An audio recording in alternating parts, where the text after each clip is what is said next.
du Seigneur qui a fait de moi le prophète. Je suis le prophète Ondo Nkogo Jean-Christophe, comme je vous l'ai dit. Donc, je ne suis rien, je ne connais rien. Je viens, c'est par le Saint-Esprit qui m'a fait grâce de parler de sa part en tant que prophète. Donc, le message que je nous emmène ce soir et que nous allons certainement suivre jusqu'à ce temps, autant que Dieu le voudra, le message est le ton de l'esprit de Python qui résonne aujourd'hui. Je disais, on va parler sur le ton de l'esprit de Python qui résonne aujourd'hui dans nos murs. Le ton de l'esprit de Python qui résonne désormais dans nos murs. Je parle de l'église du Seigneur, l'église du Dieu vivant. Donc, le Saint-Esprit, effectivement, m'interpelle pour venir faire entendre, non pas le ton, ou encore le son, la résonance de cette parole, ou encore de la manifestation de l'esprit de Python aujourd'hui dans nos assemblées, mais la voix du Seigneur Jésus pour dénoncer les œuvres des ténèbres. Alors de nos jours, le Saint-Esprit m'a fait faire un constat. Et permettez-moi, j'ouvre une parenthèse, ne soyez pas étonnés que je sois habillé de cette façon, ce n'est pas un parti politique. Je vous dirai certainement de quoi il est question. Et si je l'ai porté, c'est par l'Esprit de Dieu, parce que je suis porteur par le Seigneur du message de la réconciliation du peuple avec Dieu de par le véritable évangile dont je suis appelé à véritablement soutenir, sinon défendre l'authenticité dans cette nation. Alors, ce haut que je porte, cette chemise que je porte, c'est tellement à des couleurs de la nation, mais ces couleurs ou encore l'expression que je porte sous forme d'habit est une expression spirituelle que j'aurai l'occasion de vider. Je viens sur mon thème, le ton de l'esprit de Python résonne fort de nos jours, dans nos assemblées. Je voudrais dire au peuple de Dieu, véritablement, de s'asseoir, que le peuple de Dieu s'asseye véritablement. Quand je parle de s'asseoir, c'est commencer à discerner. Nous sommes dans les derniers temps, et vous le savez comme moi, beaucoup abandonneront la foi pour s'attacher, n'est-ce pas, aux esprits séducteurs, n'est-ce pas, aux doctrines des démons. Et aujourd'hui, nous constatons véritablement avec inquiétude, n'est-ce pas, la grande percée, sinon l'intensité de cette voix, la résonance de cette voix, la fréquence de cette voix, de l'esprit de Python, n'est-ce pas, au niveau, n'est-ce pas, de l'Église. Et ce soir, pour le temps que nous sommes aujourd'hui obligés de vider, selon le Saint-Esprit, je voudrais simplement introduire et attirer l'attention de mes chers frères et sœurs, de mes pères dans la foi, parce que l'esprit de Python est désormais bien présent dans nos églises. Alors, nous connaissons tous la parole du Seigneur, je vais la prendre rapidement pour gagner en temps, parce qu'on n'a plus assez de temps. Je gagne en temps aujourd'hui dans le livre de Actes chapitre 16, n'est-ce pas, à partir du verset 16. Nous connaissons tous l'histoire. Je vais le lire parce que Dieu soutient toutes choses par sa parole. Je ne voudrais pas ici, n'est-ce pas, paraphraser. Je voudrais donner d'abord la pensée forte par l'évangile, les Écritures. Donc, Acte 16, à partir du verset 16. Je lis. Comme nous allions au lieu de prière, une servante qui avait un esprit de Python et qui, en devinant, procurait un grand profit à ses maîtres, vint au-devant de nous et se mit à nous suivre, Paul et nous. Elle criait, « Ces hommes sont les serviteurs de Dieu, du Dieu très haut, et ils vous annoncent la voie du salut. » Elle fit cela pendant plusieurs jours. Paul, fatigué, se retourna et dit à l'esprit, « Je t'ordonne au nom de Jésus-Christ de sortir d'elle. » Et il sortit à l'heure même. Bien-aimés, voyez-vous qu'ici, les Écritures nous révèlent toutes choses. Et j'aime bien là où l'apôtre Paul, dans le livre de 2 Timothée, chapitre 3, verset 16, va à la fin dire, ou sinon, toute écriture est inspirée de Dieu, utile pour enseigner, utile pour convaincre, utile pour véritablement convaincre le peuple de Dieu à marcher dans la vérité, dans la sincérité. Et il va dire, moi j'ai dit à la fin, afin que tout homme de Dieu affermi ou affranchi soit propre à toute bonne œuvre. Donc l'évangile que nous recevons ici, s'adresse surtout à nous, hommes de Dieu. Car tout ce qui est écrit ici est écrit pour convaincre, est écrit ici pour enseigner, pour corriger. Et donc nous voulons parler ici de la part du Saint-Esprit, non pas parce que nous voulons juger, non pas parce que nous nous sentons au-dessus de quelqu'un, mais c'est poussé par l'Esprit que les hommes en parlent de la part de Dieu.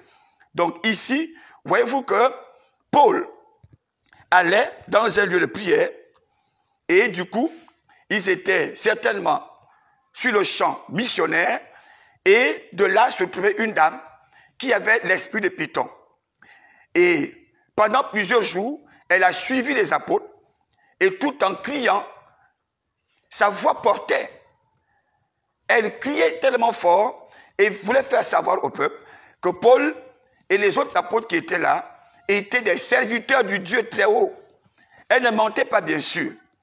Mais la voix qui parlait, le son, le ton qui parlait de sa bouche ou qui sortait de sa bouche n'était pas l'Esprit de Dieu. Pourquoi? On va le savoir tout à l'heure. Elle criait comme ça pendant plusieurs jours. Paul était agacé d'entendre cette femme le déclarer et le dire très haut. C'est ce qui fait un peu la nuance dans nos églises.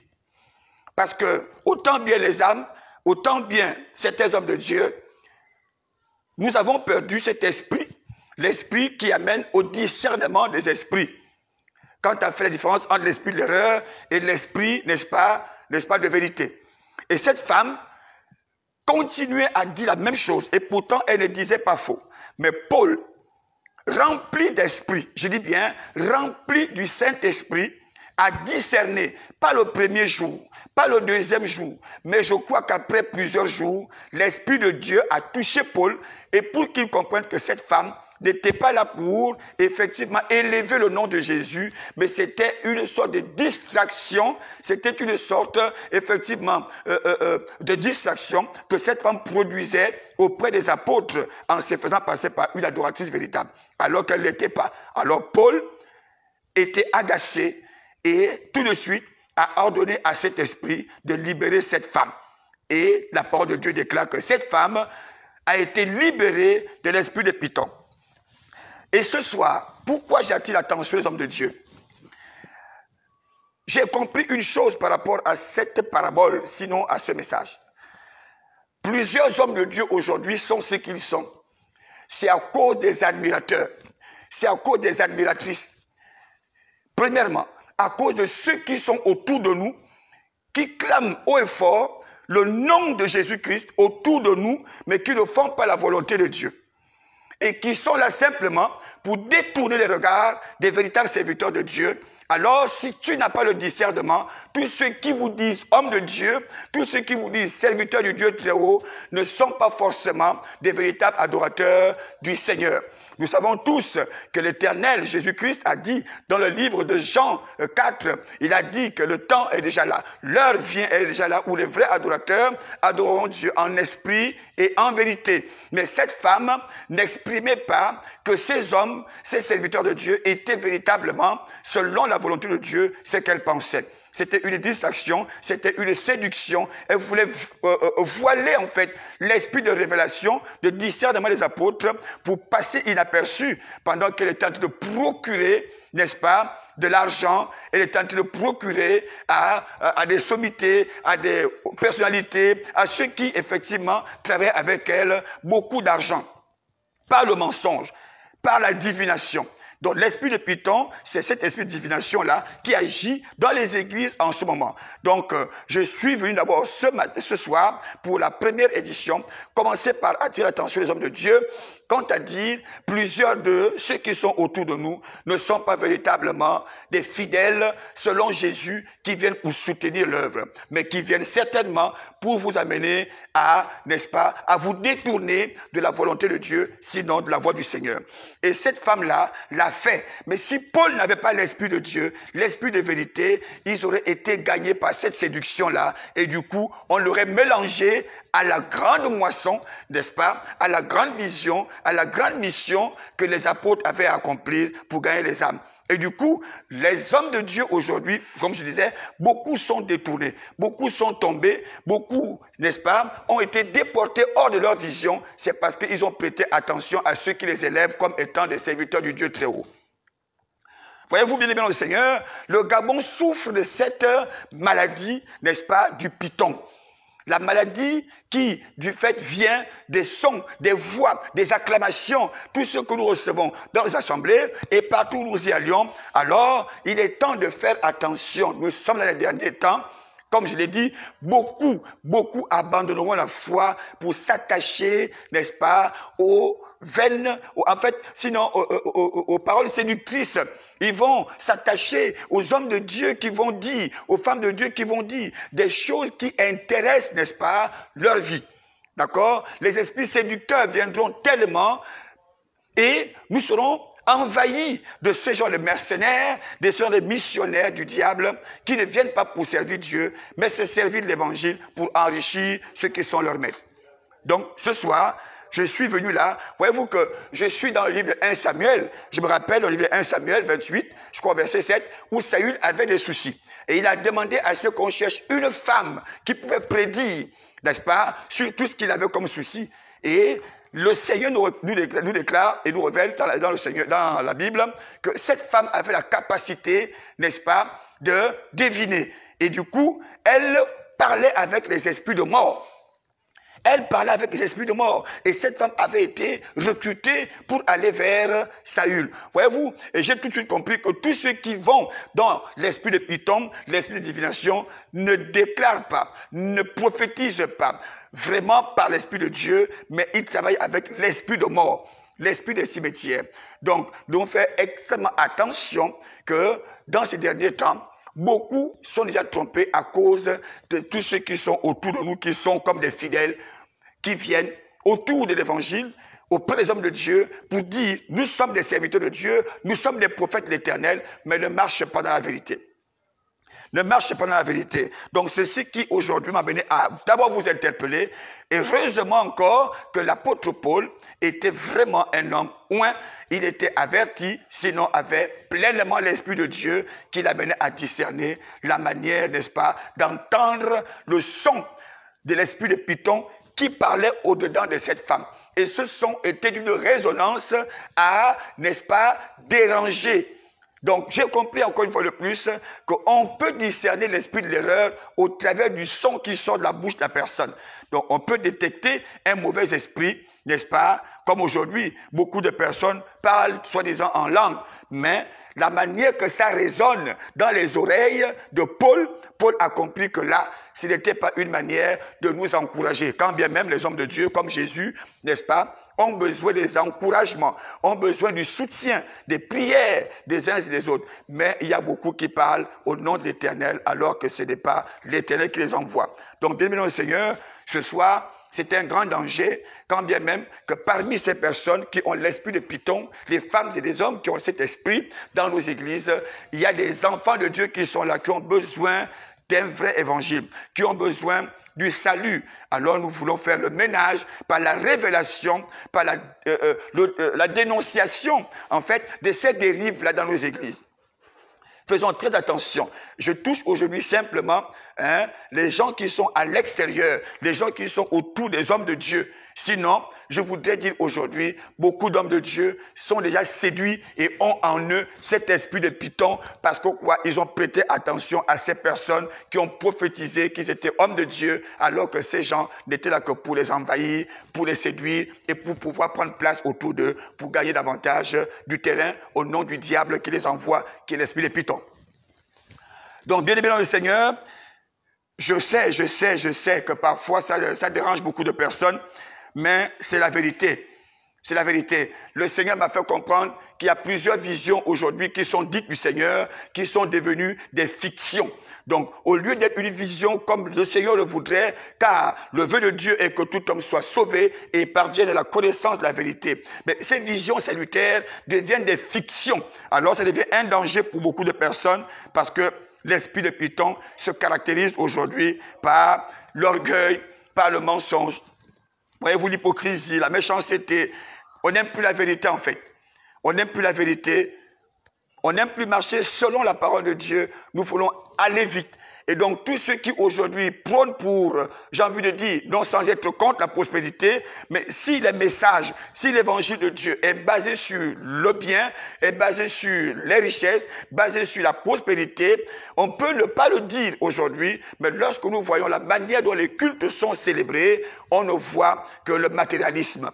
On ne voit que le matérialisme. Alors, si on n'a pas beaucoup de dîmes, on n'est pas riche. On ne presse pas l'évangile. Si on n'a pas beaucoup d'actions de grâce, on n'a pas beaucoup d'offrandes. Ça veut dire par là qu'on n'a pas travaillé. Et beaucoup sont obligés de faire des efforts. Ils sont obligés de multiplier les efforts. Alors que lorsqu'on a l'Esprit de Dieu, ce n'est pas nous qui faisons les efforts. Dieu révèle, Dieu inspire et il parle comme je te parle ce soir, toi qui m'écoutes. Et du coup, les choses sont aussi claires que l'esprit de Python a gagné du terrain dans l'église. Et nous devons, nous, avertir, n'est-ce pas, demander au Saint-Esprit de faire le ménage par la révélation de cet esprit en plusieurs d'entre nous. Commençant par ceux qui nous entourent, parce que cette femme n'était pas dans la délégation de Paul et des apôtres. Elle était autour du peuple qui était censé écouter l'évangile, n'est-ce pas, des apôtres. Elle était dedans, mais elle a scandé, elle a commencé à crier, elle a commencé à dire, comme si elle était avec l'épaule, n'est-ce pas, que suivez ces gens-là. Suivez ces gens. Ce sont des hommes de Dieu, hein, les serviteurs de Dieu très haut. C'est vrai, elle a suivi pendant qu'il marchait, mais elle ne suivait pas, n'est-ce pas, la volonté de Dieu. Elle a juste fait semblant d'être avec eux. Elle a voulu se mêler, elle a voulu masquer sa vraie personnalité. Parce que déjà, je comprends que l'arrivée des apôtres à cet endroit a dérangé un peu ce qu'elle faisait. Parce qu'elle voulait cacher, mais comme la vérité était venue sur place, elle est obligée de vouloir rentrer dedans comme plusieurs hommes de Dieu qui se disent pasteurs, prophètes. Aujourd'hui, on entend beaucoup de paroles. Voyez-vous, on m'a envoyé par exemple une vidéo où un pasteur avec son collaborateur ont égorgé, n'est-ce pas, un fidèle. Voyez-vous, j'ai dû répondre pour dire, ben, écoutez, s'il vous plaît, ça fait un peu trop mal d'entendre tous les jours les pasteurs, les prophètes, les prophètes. Mais moi, ce que je sais, c'est que le diable, dans ce temps, se déguisera en ange de lumière. Et juste pour discréditer la vraie église, c'est le genre de ces femmes-là, esprit de Python, qui aujourd'hui agit dans les églises pour faire tomber les véritables serviteurs de Dieu, pour amener à détourner, n'est-ce pas, le vrai message. Et pour ceux qui sont là-dedans, ils sont laissés emporter par l'esprit de Python, qui est surtout managé par les femmes. Cet esprit est beaucoup managé par les femmes dans les églises. D'accord? Voyez-vous que c'est très très dangereux aujourd'hui si on n'est pas vraiment un homme de Dieu averti, si on n'a pas l'esprit de discernement, on va se laisser emporter par le mensonge qui aujourd'hui fait rage dans nos églises.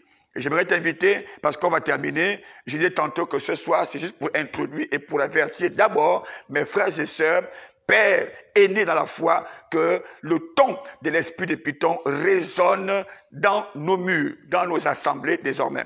Il y a beaucoup qui ne savent pas l'entendre, mais Paul a eu cette oreille pour entendre et fait la différence entre l'esprit de l'erreur et l'esprit de vérité. Et donc, nous devons faire un travail, et ce travail ne consiste qu'à revenir concrètement, sinon honnêtement, à l'évangile de vérité. Et faire en sorte que le Saint-Esprit ouvre les yeux des fidèles, ouvre les yeux, même nos yeux nous-mêmes, que le Seigneur nous aide à ouvrir des yeux afin que nous puissions être capables, en nous d'abord, de discerner et de voir si nous sommes véritablement habités de l'Esprit de Dieu ou de l'Esprit de Python. Comme je le disais, le Saint-Esprit m'a dit, beaucoup d'hommes de Dieu sont déjà victimes de cet esprit. Ils ont été mordus par ce serpent, ils ont été mordus par le python qui est le mensonge, la cupidité, l'immoralité, l'impudicité. Alors, voyez-vous qu'ils sont prêts tout de suite à défendre un impudique, ils sont prêts tout de suite à défendre les impudicités ou encore les immoralités dans les églises, les fornications et autres. Alors, voyez-vous que c'est le python là. Et pourtant, on va dire, au nom de Jésus, nous prêchons. Au nom de Jésus, on chasse les démons. Au nom de Jésus, mais moi je dis, selon que le Saint-Esprit me le révèle, l'esprit de Python ne peut pas chasser un autre démon au nom de Jésus lorsque, effectivement, nous voyons ces choses se produire ici, au Gabon, dans notre pays. Nous devons être inquiétés. On doit être inquiétés. Voilà pourquoi nous voulons interpeller le plus grand nombre à faire attention quant à l'esprit de Python aujourd'hui, qui a gagné le terrain et qui aujourd'hui a occupé les cœurs, les consciences de certains hommes de Dieu par la cupidité et tout ce dont je vous ai cité tout à l'heure.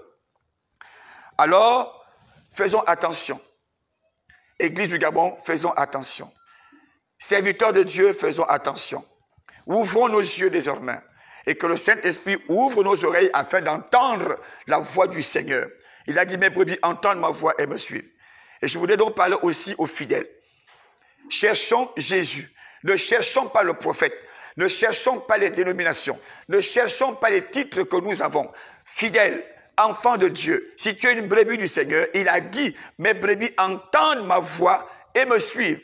La voix du prophète n'est pas par excellence la voix que tu dois entendre. Mais j'aimerais que tu entendes, comme je parle aujourd'hui, la voix de l'Éternel au travers de ma bouche, parce que c'est lui qui dit, ouvre ta bouche et je la remplirai. Donc, quand l'Éternel parle par le Saint-Esprit de la bouche des serviteurs de Dieu, il t'amène le message de vie qui t'amène à te voir, à te revoir et à t'examiner et à entrer dans toi-même pour véritablement amener une âme à se prendre en charge pour que la vie ancienne nous quitte. La vie ancienne se sépare de nous, qu'on la refuse complètement, afin que seul Christ règne désormais dans nos cœurs. Voici, en quelque sorte, en quelques lignes, n'est-ce pas, le message introductif que je voulais apporter ce soir par rapport à cette antenne du ministère de l'Esprit de la Vérité que nous inaugurons aujourd'hui par le message du ton, n'est-ce pas, de l'Esprit de Python qui résonne dans nos murs en ce moment. Chers frères et sœurs, chers internautes, pères dans la foi, aînés, je viens encore une fois de plus présenter la pensée de Dieu de la grande mission qui consiste à sauver les âmes. Qui consiste à sauver les âmes, parmi lesquelles sont les autorités, les gouvernants, les familles, les pauvres, les délaissés, les malheureux. Ils ont besoin de l'évangile. Je le sais comme toi, comme dans Matthieu chapitre 5, à partir du verset 6, certainement. Jésus dit, heureux ceux qui ont soif et faim de justice, car ils seront rassasiés. Mais les âmes aujourd'hui cherchent la justice. Ils ont faim et soif de cette justice-là, mais ne sont pas heureux. Pourquoi? C'est parce que ces âmes ne sont pas véritablement touchées par l'évangile qu'il faut. Les âmes qui sont du Seigneur, mais celles qui ne sont pas du Seigneur, se plaisent de ces évangiles-là. Mais une âme qui cherche Jésus a besoin d'entendre la vérité qui vient pour effectivement amener la transformation dans sa vie. Et cette transformation est la plus grande porte et la meilleure d'ailleurs, n'est-ce pas, qui peut lui donner l'accès à la présence de Dieu pour la transformation, sur le changement statutaire de la personne afin qu'elle soit importante.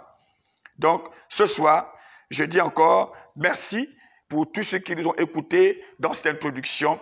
Certainement, je n'ai pas été assez précis. Certainement, je n'ai pas dit tout ce qu'il fallait dire. Vous savez que les débuts sont toujours comme ils sont, mais je bénis le Saint-Esprit parce que c'est lui qui nous guide.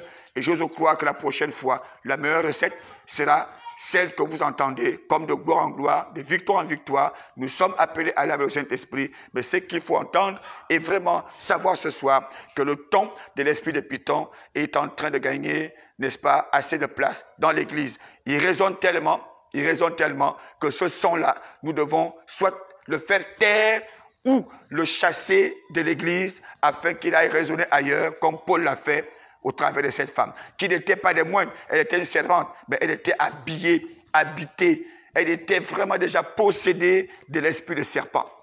Alors c'est possible que nous puissions travailler pour nos frères et sœurs afin que l'Église puisse être délivrée et seul l'Esprit de Dieu avoir le contrôle de nos âmes pour que nous puissions préparer véritablement la venue du Seigneur Jésus-Christ qui est imminente. Je vous dis merci. Et merci encore pour vous qui m'avez suivi. Faites attention, l'Esprit de Python parle. Nous sommes capables aussi, par le Saint-Esprit, d'éviter sa séduction. Que le Seigneur vous bénisse.